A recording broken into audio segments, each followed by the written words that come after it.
Fakultas Sains dan Teknologi, Prodi S1 Fisika Universitas Erlangga. Nah, di Prodi Fisika sendiri, saya memiliki NIM 081 811 333 008. Nah, di sini pada kesempatan kali ini saya akan berbicara tentang fisika komputasi. Nah, yang pertama saya akan berbicara tentang bahasa pemrograman, yang kedua tentang matriks, yang ketiga tentang flowchart. Ingin tahu kelanjutan dari video ini? Ikuti terus video ini hingga akhir. Jangan lupa like, comment, subscribe, dan share. Dadah. Dengan saya. Nah, di sini saya akan membicarakan tentang apa itu bahasa pemrograman. Nah, apa itu bahasa pemrograman? Bahasa pemrograman atau yang biasa kita sebut sebagai bahasa komputer adalah sebuah unit standar untuk memerintah komputer agar menjalankan suatu fungsi tertentu. Bahasa pemrograman sendiri merupakan suatu himpunan dari aturan sintaks dan semantik yang dipakai untuk mendefinisikan program komputer itu sendiri. Bahasa pemrograman ini memungkinkan seorang programmer dalam menentukan data mana yang akan diolah dan bagaimana data ini akan disimpan dan diteruskan, dan jenis langkah apa yang akan diambil dalam berbagai situasi. Fungsi dari bahasa pemrograman itu sendiri adalah untuk memerintah komputer untuk mengolah data sesuai dengan alur berpikir yang kita inginkan. Nah, contoh dari bahasa pemrograman itu sendiri adalah seperti program aplikasi yang digunakan untuk kasir-kasir yang berada di mall atau swalayan. Dan dibagi menjadi 4 tingkatan. Yang pertama bahasa mesin, bahasa tingkat tinggi, tingkat menengah, dan tingkat rendah. Bahasa mesin ini memakai kode biner sebagai instruksi bahasa pemrograman. Contohnya seperti basic data, visual basic, dan lain-lain. Nah, untuk yang bahasa tingkat tinggi ini menggunakan unsur kata-kata manusia sebagai instruksinya. Untuk yang ketiga, bahasa menengah ini menggunakan unsur-unsur simbolik. Yang keempat, bahasa rendah ini menggunakan kode-kode biner seperti 011 dan lain sebagainya. Sekarang saya akan berbicara tentang apa itu matrik dan bagaimana cara membuat program matrik itu sendiri. Apa sih matrik itu? Nah, dalam matematika, matrik adalah susunan bilangan, simbol, atau ekspresi yang disusun dalam baris dan kolom sehingga membentuk bangun ruang persegi. Nah, di dalam matrik, asalkan ukuran kedua matrik itu sama, maka kedua matrik itu dapat dijumlahkan dan dikurangkan. Biasanya, matrik itu sendiri dinotasikan dengan kurung siku atau kurung kurau.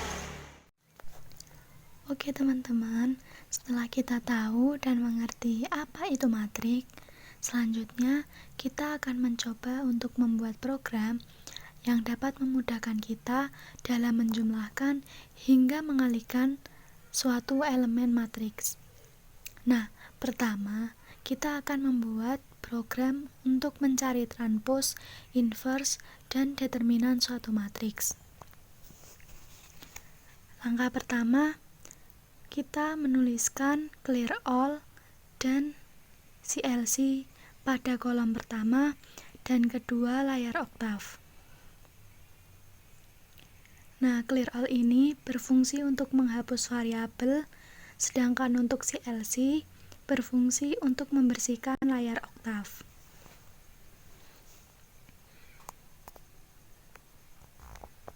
Selanjutnya, untuk mencari transpose, inverse, dan determinan matriks, kita harus menuliskan matriks apa yang akan kita cari. Nah, misal kita akan mencari matriks dari A yang berisi angka 1, 2, 3, dan 4. Nah, yang pertama kita akan membuat atau mencari transpose dari matriks A itu sendiri. Kita tulis inputnya. Selanjutnya kita menuliskan A aksen sebagai rumus dari transpose. Selanjutnya yang kedua, kita akan membuat atau mencari inverse dari matriks A dengan menuliskan rumus inverse dari A. Nah, yang ketiga, kita akan mencari atau membuat determinan dari matriks A dengan menuliskan determinan dari A. Nah, itu adalah input untuk mencari transpose, inverse, dan determinan. Kemudian kita klik save file and run untuk memproses input yang kita masukkan. Kita save, kemudian kita cek command window.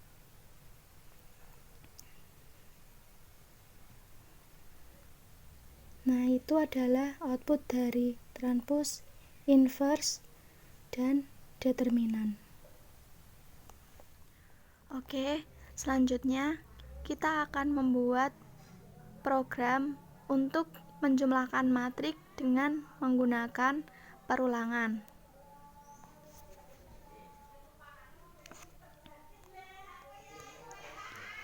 Nah, pertama kita tulis dulu matriks A yang berisi angka 4, 5, 6, 2, 8, dan 9. Kemudian kita tulis matriks B dengan angka 1, 7, 2, 9,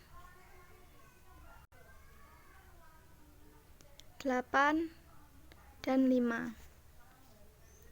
Nah, untuk menyatakan perulangan seperti tadi, kita tulis dengan menggunakan for.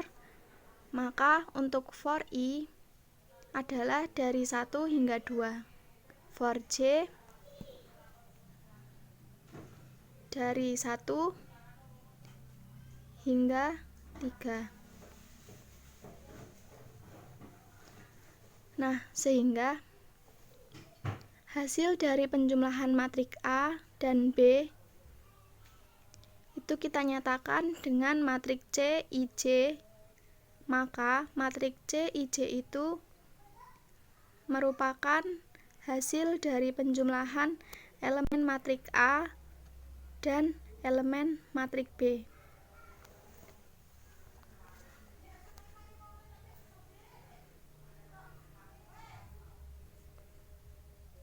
Nah, itu dia inputnya. Kemudian kita save file and run. Nah, sehingga muncul outputnya. Nah, selanjutnya masih tentang matriks. Kita akan membuat program perkalian matriks menggunakan perulangan. Pertama, kita tulis dulu elemen matriks X. Elemen matriks X ini berisi 1, 4, 5, 9, 2, dan 3. Jangan lupa untuk memberi spasi di setiap jeda angkanya. Nah, selanjutnya kita tulis elemen matriks Y berupa matriks 2 kali 3 yang berisi 9, 6, 4, 6, dan 8, 2. Jangan lupa juga untuk memberi spasi di jeda setiap angkanya.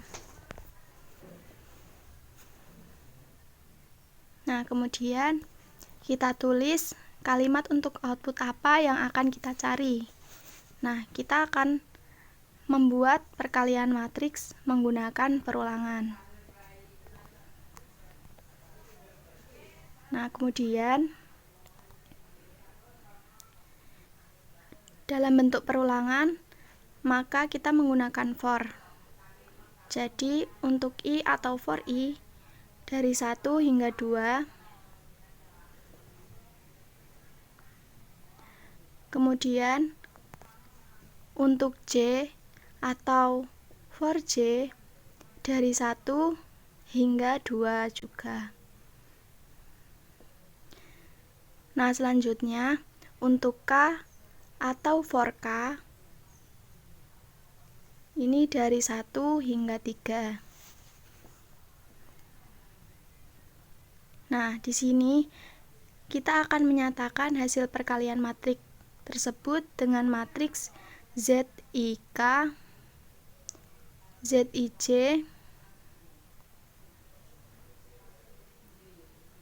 nah, matriks ZIJ ini menyatakan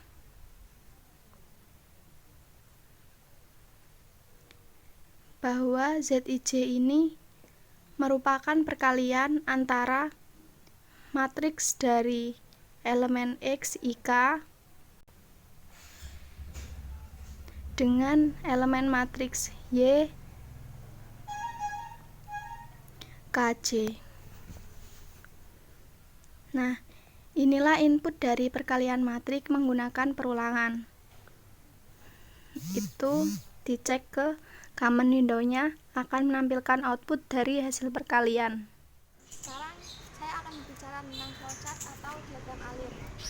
Flowchart atau diagram alir itu sendiri adalah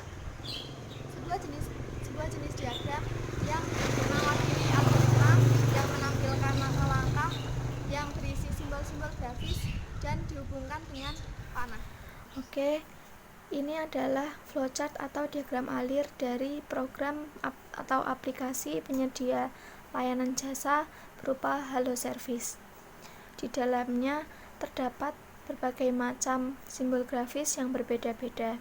Ada elips, ada jajar genjang, belah ketupat, dan persegi panjang. Dan tentunya memiliki arti dan fungsi tertentu. Langsung saja kita menuju start. Nah, start ini memiliki simbol grafis berupa elips.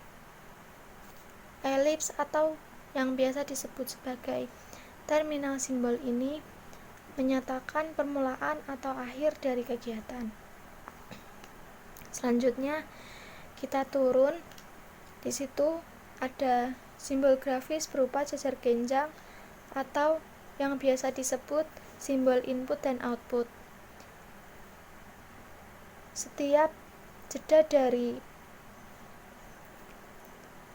simbol grafis, nah, itu dihubungkan dengan panah.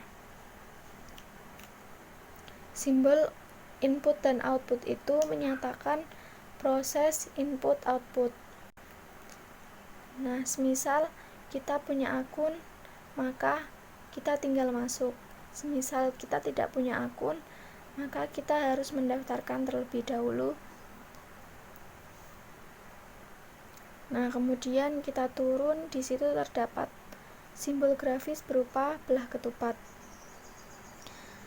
Simbol grafis berupa belah ketupat itu adalah simbol decision atau menyatakan pemilihan proses berdasarkan kondisi yang ada. Nah, apabila kita tidak punya akun, maka kita harus mendaftarkan diri dengan melalui via nomor telepon atau bisa juga dengan melalui email. Apabila kita ingin mendaftarkan diri dengan nomor telepon, maka disitulah langkah-langkah yang harus dipenuhi. Apabila kita ingin melalui email, langkah itu yang harus ditempuh. Selanjutnya di situ kita temukan simbol grafis berupa persegi panjang atau processing symbol. Nah, di situ menyatakan pengolahan yang dilakukan oleh komputer. Terima kasih sudah menonton. Semoga bermanfaat. Assalamualaikum.